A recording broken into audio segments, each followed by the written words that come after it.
David Shapiro here with eXp Realty. I'm joined by Justin Boyd of JVM Lending, and we are going to talk about some of the tax changes and how it affects the standard deduction. So, Justin, we've seen some big changes here to the tax law. So why don't you tell us a little bit more about how this is going to affect buyers?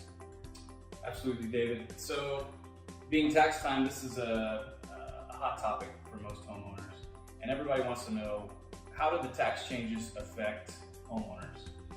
So David, first of all, let's talk about the change. The standard deduction has now been moved to $12,000 for single filers and $24,000 for joint filers. Yeah, that's a pretty interesting change. I think most people see it as a benefit because most people were taking the standard deduction. I actually saw that at this point, now it's going to be 90% of borrowers or people are just going to take the standard deduction. So it's a huge percentage of the population that own homes. I work with a lot of self-employed people, so we're going to talk also about how that affects people that are self-employed, because I think the standard deduction is definitely more geared towards employees. But let's start with talking about employees. Yeah, so the reality is that the only way you receive a deduction for mortgage interest paid is if you itemize your deduction. If you're taking the standard deduction, you receive absolutely no benefit from paying mortgage interest.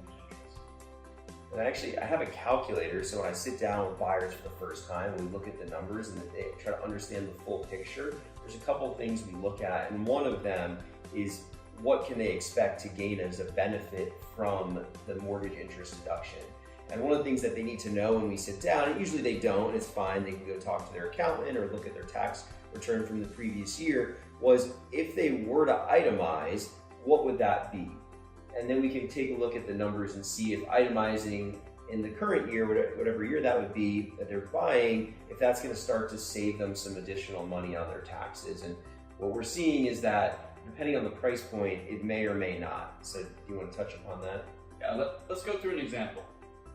So David, if a couple bought a $600,000 home with 20% down, their total deductions for the year with mortgage interest and property taxes might be in the $30,000 range. Mm-hmm.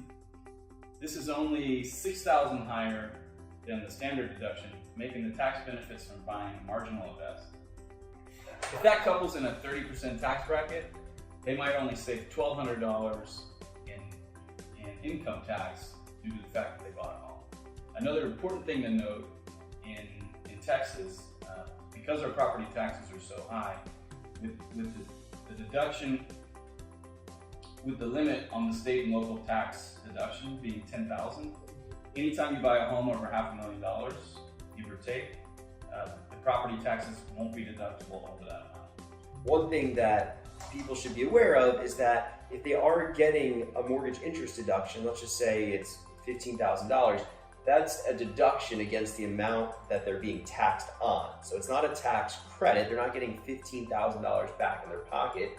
They're getting $15,000 in lower taxable, their taxable income is being lowered by 15 grand, and then you multiply that by their tax bracket to figure out what the benefit to them, bottom line dollars is.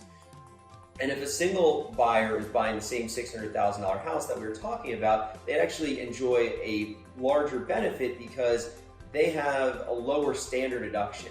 So they're only getting a $12,000 standard deduction, so there's actually potentially more of an impact on the same size home purchase. Something to take into account for those people that are single. So David, one thing that I think we should remind everyone is to consult their tax professional or their CPA when they're making any decisions about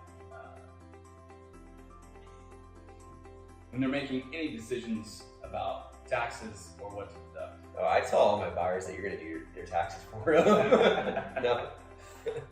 So David, let's recap the rules of thumb and the things that we can take away about buying real estate that are beneficial.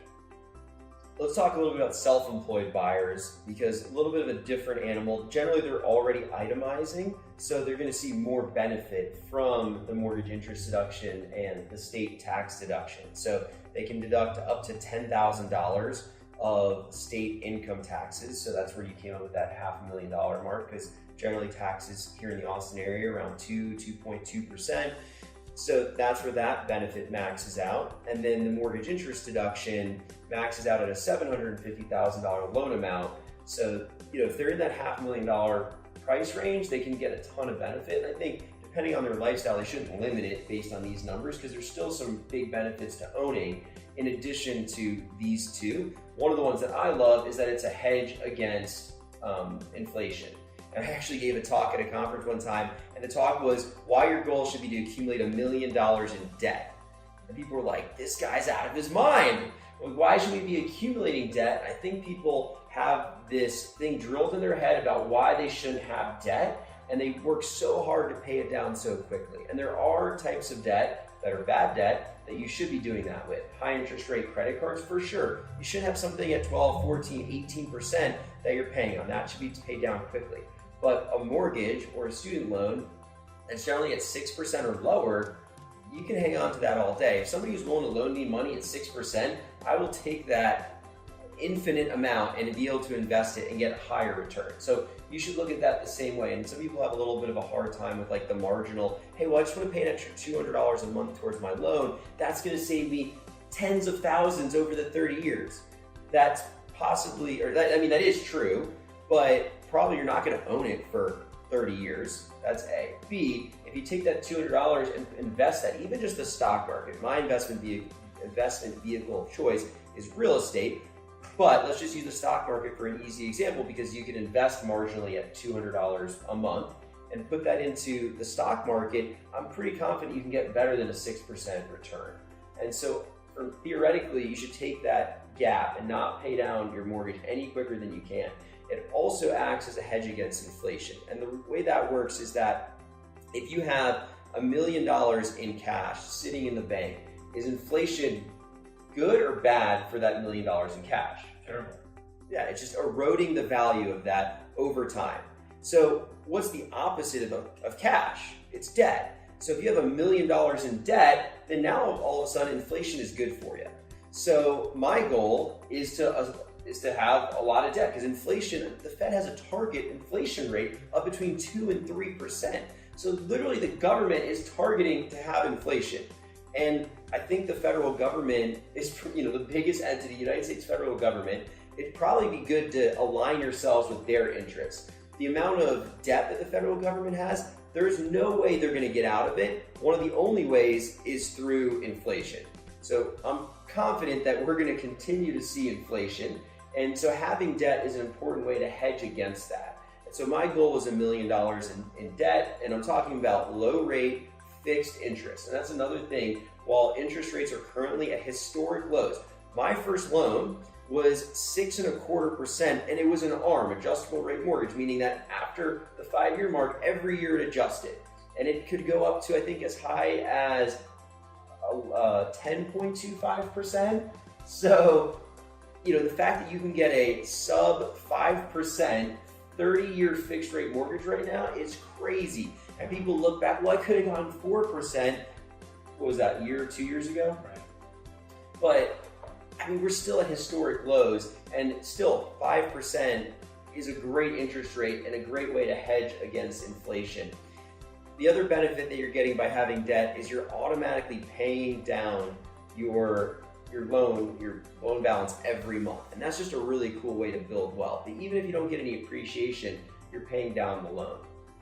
I think a great point to make, David, is not only debt great for inflation or a hedge against inflation, debt backed by real estate. That's an important distinction. When you've got an asset, an underlying asset that's securing the debt, when we're seeing rates of inflation, we're seeing appreciation in property values as well. And I think one of my favorite quotes from Warren Buffett is that the only way to build true wealth is with other people's money. OPM. They've got an acronym for it. Yeah, totally in agreement, and thank you for adding that. You're also seeing the appreciation of real estate. And some markets across the country haven't seen drastic appreciation like we have in Austin. I foresee that this is only going to continue. We still have amazing job growth here in Austin, and that's bringing more jobs, and that's why people continue to come. And there's just not enough supply in the city. I know people see developments going up all around town, and they're thinking, oh my gosh, there's so much. but we literally, even with all the developments going on, we can't keep up with the demand. That's why prices continue to rise despite the fact that developers continue to build. In summary, there's still a lot of benefits to owning when it comes to taxes and deductions, but they're very nuanced. So for your individual situation, I recommend that you reach out to me and to Justin, and we can together help you look at your situation and give you a detailed analysis of how much this is actually going to save you. What does it look like for you? Of course, these decisions often have to do with lifestyle. So if it's time to buy a home, your family's growing, you need more space, this is just a factor in it, and maybe it impacts like, hey, you know what, I could spend a little bit more than I thought I could because I'm getting a little bit more of a benefit on the tax side. And that's good to know up front going into it, so you have the full picture. But of course, this isn't the reason to buy or not to buy, just one of the things to consider. So Justin, thank you so much for joining us today. Thanks for having me, David. Yeah, you're welcome. And if there's anything else that you want to know about lending real estate, reach out to us. Our contact info is below. Also, please leave comments, questions, and we'll get on there and answer as well.